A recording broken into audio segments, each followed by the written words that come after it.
I mean, I don't have any image that I know anything you don't, so that cuts me out of that one. So then what is it you want me to say?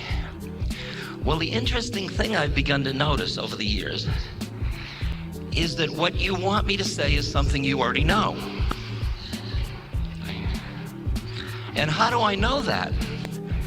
Because I say something infinitely wise that only the wisest people would understand, and you nod.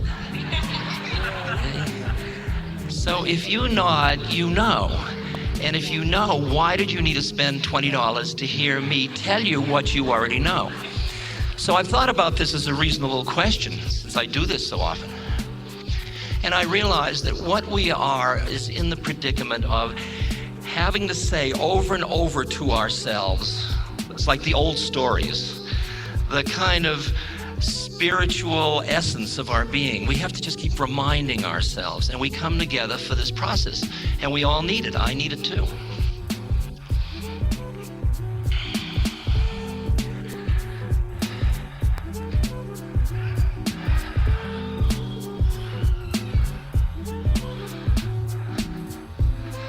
I see in the audience many people who may not be as old as I am, but have memories. And I would just ask you, hasn't the journey been interesting? Hasn't it been fascinating? I mean, it actually blows me away to have survived, first of all, or survived in this form. And second, to get to the point where I really appreciate and enjoy the whole process. That's taken years.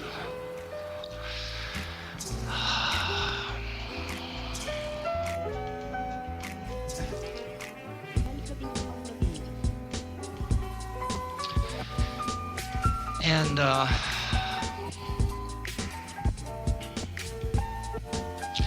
it's been an interesting journey for me from inside my consciousness, not in terms of just the social events on the outside.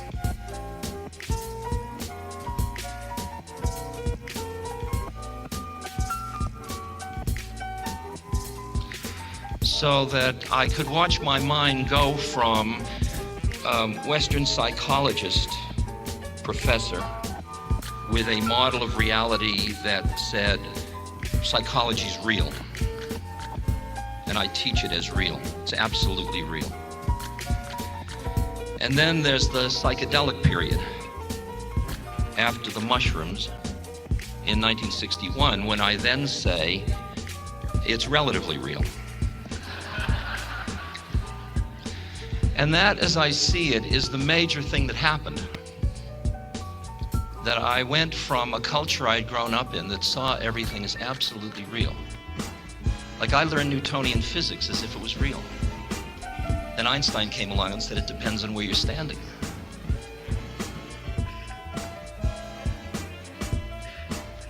So then I went through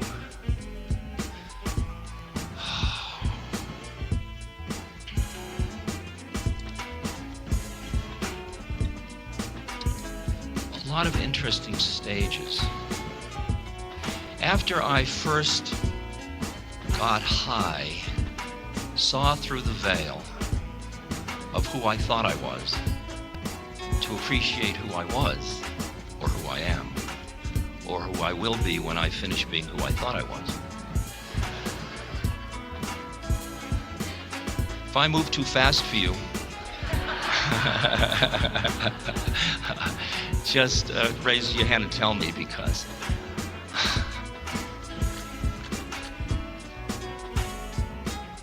either we all go or no one goes, actually.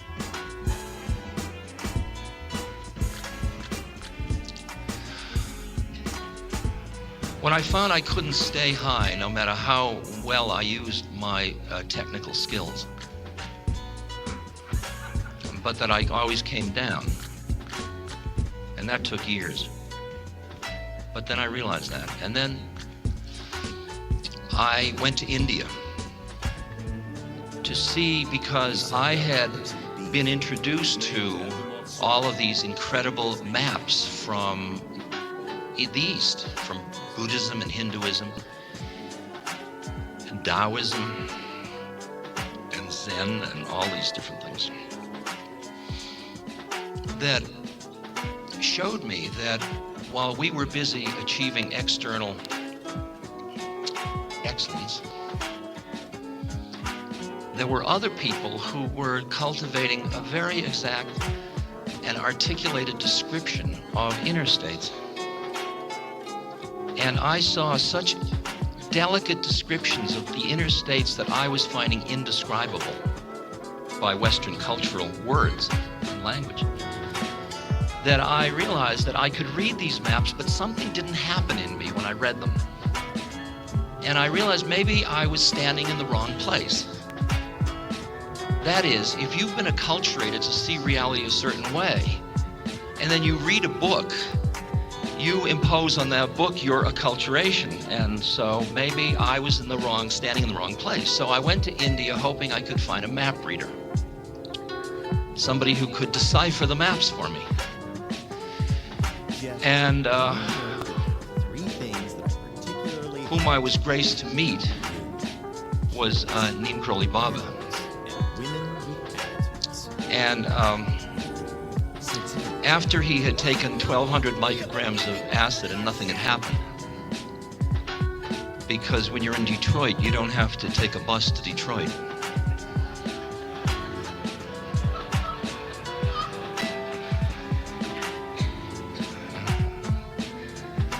I realized that what he had done was just shown me that he had freed me from a method, and he had showed me that it was possible for a human being to simultaneously be aware on all the planes of consciousness at once.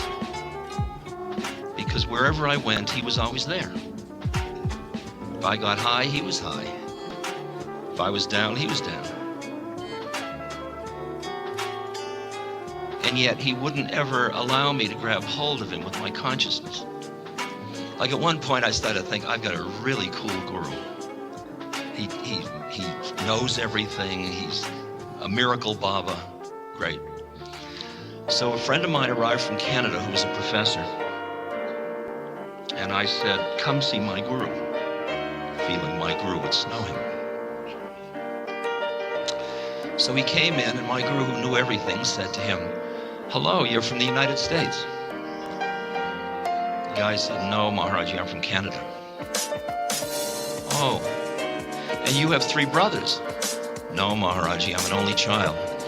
And it went on like this until I was so mortified. And as the guy left the temple, he said, very nice guru you've got there, and I went back steaming, and Maharaji was laughing.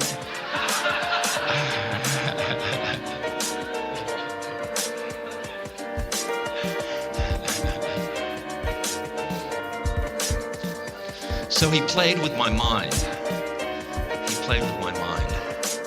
It's delicious to find a playmate to play with your mind. Really, that's the gift of guru. That's the gift of wise friend.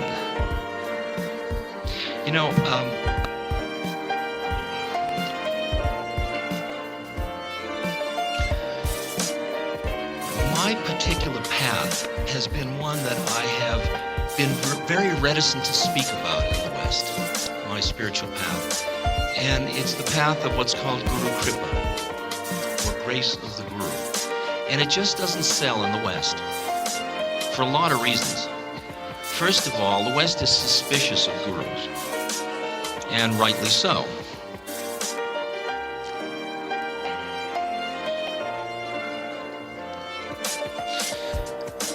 But also, we aren't comfortable about having spirit in human form. That's a complicated one for us.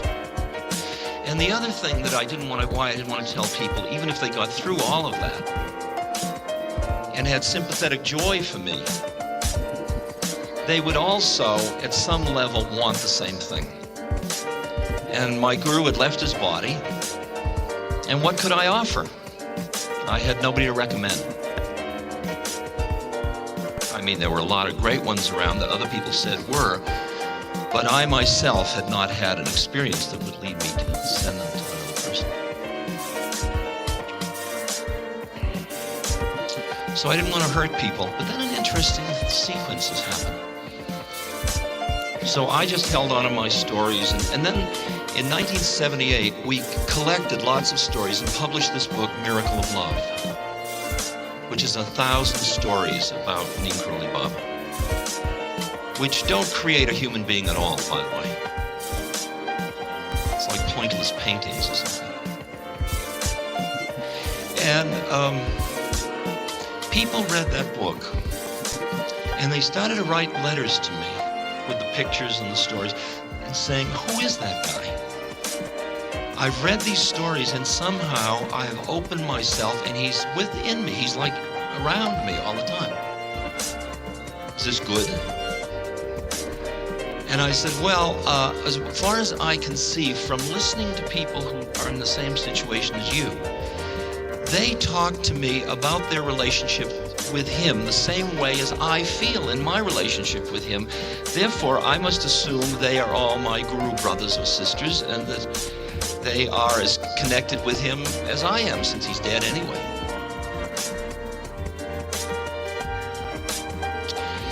So I began to see that this whole business of, do you have a guru, do you have a teacher in flesh, was it was absolutely delicious and wonderful and a great high, but it was not necessary. In India, they say God, guru, and self are one and the same. And it certainly seems to turn out to be that case. And some people get it through a devotional path to another form, Hanuman or Ram or Maharaji or whatever form, Christ, Jesus rather.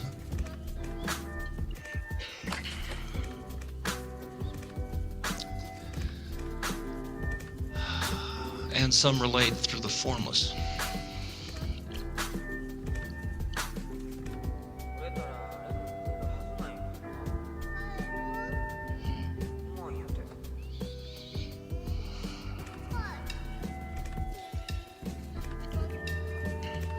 I watched in Devotional Yoga, these stages of Devotional Yoga, where you start out with a relational love, like you love Jesus, or you love Mary, or you love Krishna, or Durga, or whoever, Hanuman. You love them in a relational way, and then, especially when you do things like chanting or all-night singing or something like that, and just keep going in and allow yourself to go into these really trance states. You come into these other planes of consciousness where you're in a different relationship to that being, where you and the beloved are just hanging out together. You're not any longer trying to get to the beloved. And then there is a period of just the most exquisite foreplay, where you're hanging out with God in whatever form your root is. And for a real bhakti, they want to continue the foreplay and they don't want the orgasm. They don't want the merging back into, they want to stay separate so they can enjoy loving the beloved. And actually, and there's one more stage, and that's where you merge with the beloved. And then you are the creation. You are what you are. You just are. What fascinates me is that we are all these levels at once. What fascinates me is with what short shrift I dealt with myself in the old days.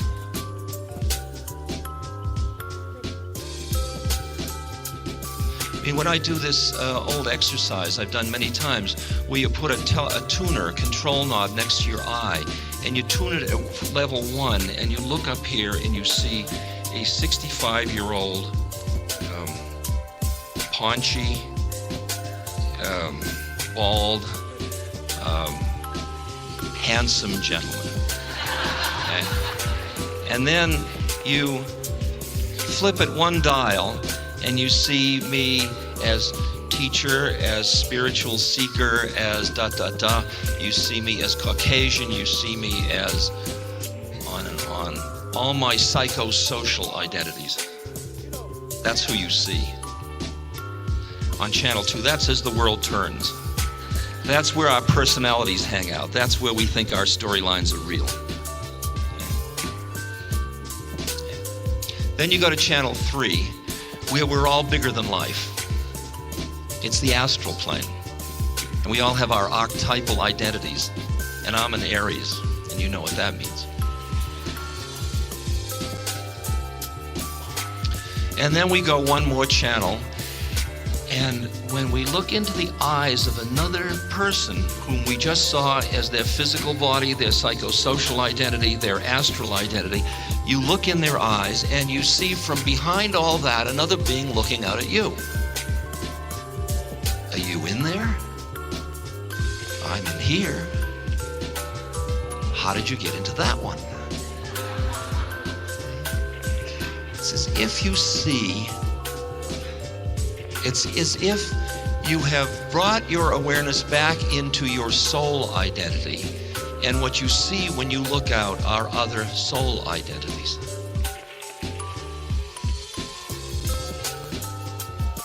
And then if you flip the dial once more, you see that those souls are all like jivatmans. They're all little parts of one thing. They're like holography. And you realize that it's looking at itself, looking at itself, looking at itself. There's only one of us here in drag.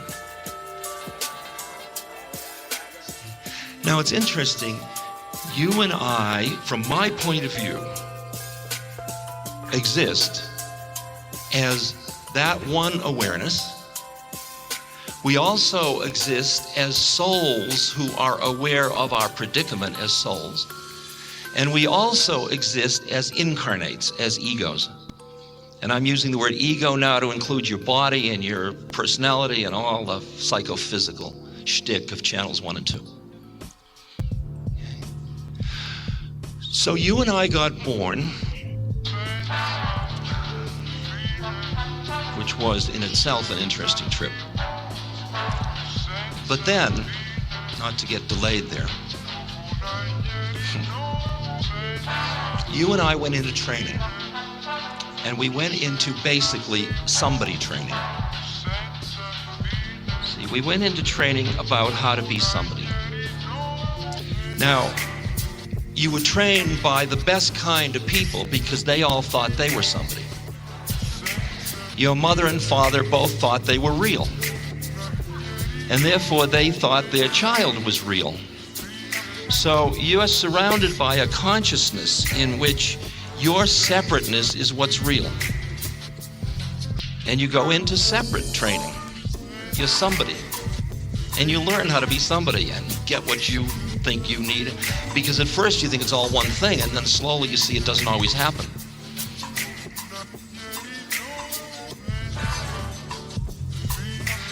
Most people, when that happens, they get so busy. The somebodyness is like computer software for functioning on this plane, on this loca.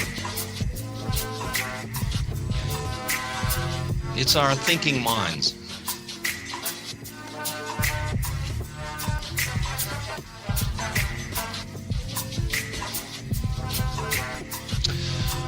Once we are somebody, meaning we have a conceptual map of reality that includes who we think we are and who we think everybody else is.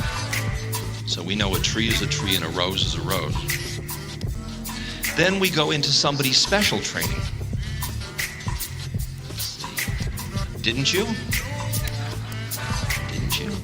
Then we get trained how to be somebody special.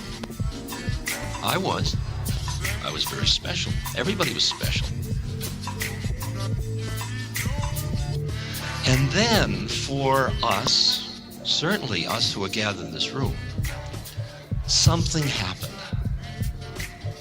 It may have been lurking all through your life, or it may have just happened, but at one moment, or at some point, you awakened.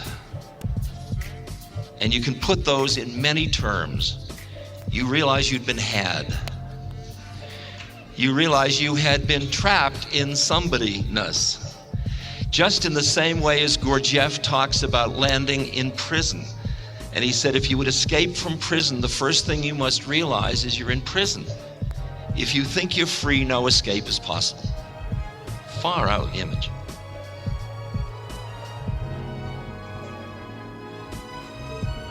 So you awaken. And for me, that's what happened in 1961 with the mushrooms. And from then on, the game changes. Because at that point, your awareness has experience from other, what are now called non-ordinary states of consciousness. You have experienced reality from those planes, and you have known experientially that it's equally as valid as the plane you thought was real. This too weird? Are you here? Okay.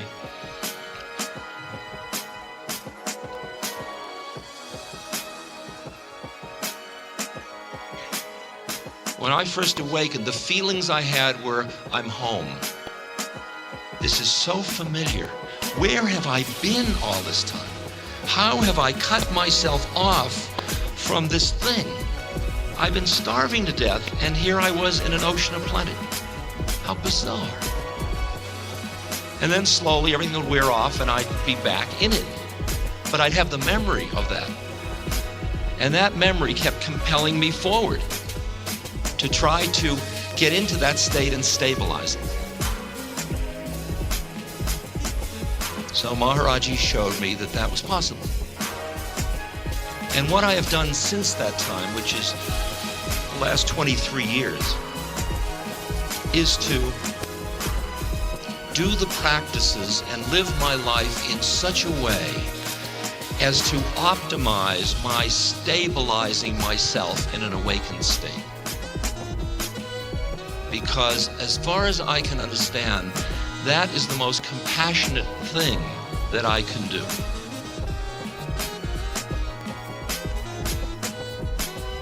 Now that has nothing to do with whether I'm active or not. It's how I'm active. It's how I'm active.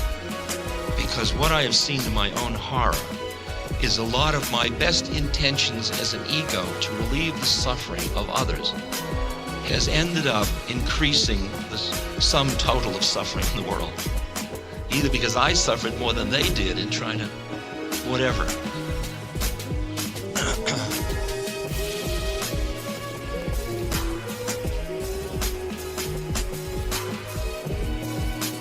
And I realized out of all that if I cared about the world, the earth, the other people, and I saw that I was the instrument, just like you are, I was the basic instrument through which social change would occur.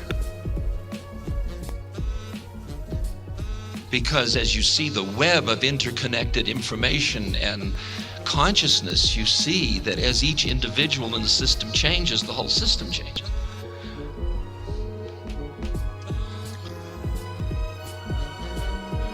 So I saw that I had to work on myself as a way of extricating my awareness from the exclusive identification with my ego structures, with my map of reality, with my identification with my desires, with my needs, with my wants. Not stopping any of that or trying to stop it or denying its existence. This is not Meshuggah stuff. This is the ability to extricate yourself from exclusive identity with those things. You don't push them away, because then you just end up a horny celibate. You can't do that. It's a process in which you, best characterized for me by Mahatma Gandhi. His autobiography was called Experiments with Truth. And when he was on a train and it was leaving the station, and a reporter rushed up and said, Babaji, Mahatmaji, give me a message to take back to the people in the village. And Gandhi scribbled on a piece of paper and handed it out the window, and it said, my life is my message.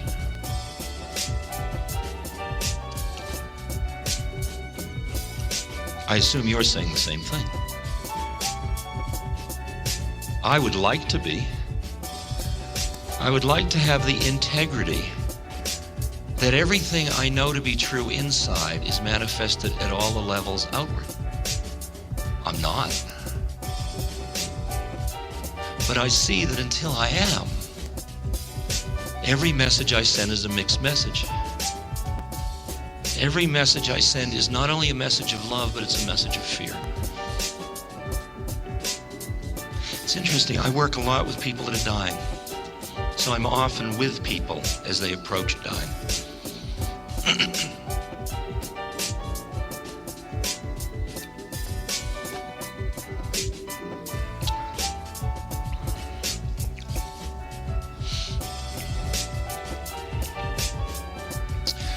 And often when I walk into the room of somebody that is that's suffering immensely, that has, say, cancer or AIDS or Lou Gehrig disease or whatever, ALS.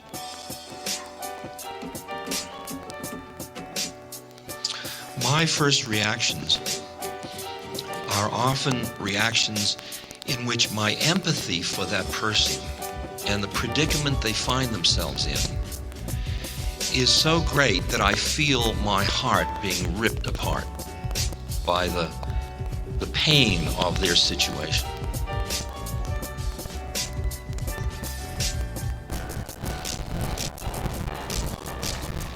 What I've learned to learn is sit with that. Not deny it, not try to push it away, but just sit until I calm it down. And I find inner center, in which I can rest in my own awareness, and I look out and I see soul who is in a different incarnation than I am. And it's an incarnation in which this person going is this physical condition. But the soul is going on condition, the ego. So when you meet a fellow soul, so when I go to the room, my job is to assess the person who's busy suffering and pain, and say, hey, that's just your ego. Come on up, soul. Because I have no moral right to decide about another person. They all have their own work. What I can do with my consciousness is create environment where another person would cloud if that ain't chance. But if they did, blessings. You're impeccable in the role you're playing on the ego, psychophysical plane. But you're always present on another plane. And I think if I ask